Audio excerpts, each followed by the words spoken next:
Une question simple, réponse simple. Vincent, est-ce que la France peut être championne du monde? Oui. Voilà. Jacques Verdier. Oui, la France est capable d'être championne du monde, ouais, bien sûr. Eric Dimeco. Oui. Mais non, mais moi, ça me... moi, je veux bien. Après, le problème, c'est que quand ils vont m'expliquer qu'en gagnant 2 matchs, tu es champion du monde, tu es obligé de dire oui. Mais quand on voit ce qu'on fait depuis 4 ans, comment on peut être champion du monde? Bah, oui, faut m'expliquer, mais moi. Là, quand même, il va falloir en gagner 4 quand Eric, même. En 2011, honnêtement, on fait une saison catastrophique. Oui, on fait une Coupe du Monde catastrophique, mais on doit gagner la finale. Eh ben oui, Vraiment, ok. Donc alors, arrêtez de nous survendre dans votre 6 nations qui sert à rien, puisqu'on peut même pas tirer des enseignements. Voilà, on s'en fout. Donc, pendant 4 ans, on s'en fout du rugby, on n'en parle plus.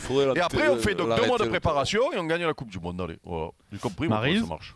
Cela dit, on n'a jamais gagné encore. Donc et voilà, c'est ça le problème. C'est-à-dire, c'est l'année où elle est le plus mauvais qu'on va la gagner. On l'a jamais gagné. La Coupe du Monde en même temps de rugby, ça réunit pas non plus 50 000 nations. On sait qu'on retrouve toujours à peu près le même quatuor dans les derniers quarts de finale. C'est pas pour autant qu'il faut s'asseoir d'ailleurs sur les efforts. Je continue de penser qu'on a les talents dans cette équipe pour aller au bout.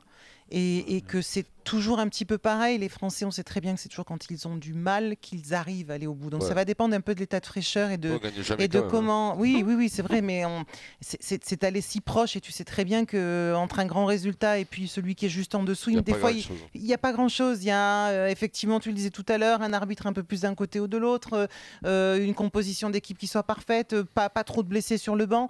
Je pense que la préparation finale sera super importante. Voilà, arriver à fédérer cette équipe. Je pense qu'ils s'entendent bien, hein, ils vivent bien ensemble, c'est pas un problème d'entente ou quoi que ce soit, mais arriver à les diriger dans le même sens et puis avoir tout le monde de frais. Ouais, Vincent, tu as découvert la profondeur de banc en foot, mais en rugby, il y a aussi le groupe vit bien. Hein. Oui. On remarque ça d'ailleurs, c'est dans tous les sports. Oui, c'est vrai, c'est vrai. Mais c'est vrai qu'en rugby, ça vit plutôt pas mal. Non, mais comment tu veux qu'ils vivent pas? Les mecs, ils ont 25 ans, ils sont bien casqués, ils sont dans des endroits de rêve, ils font une Coupe du Monde de rugby. Comment tu veux qu'ils vivent mal? Entre eux, ils peuvent ne pas s'aimer entre eux.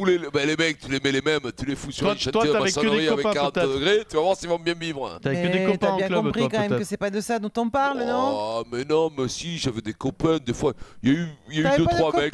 Pourtant, il me semblait t'avoir entendu parler des bons copains et tout ça. Des fois j'ai eu 2-3 mecs que je pouvais pas blairer, mais bon, autrement ça a été. Je croyais que tu respirais le bonheur. À part Serge Chimon et Philippe Gimbert. Tu étais aux USA en 1991? Oui. Ouais, d'accord, mais je me souviens, moi j'avais assisté à quelques entraînements un peu musclés quand même.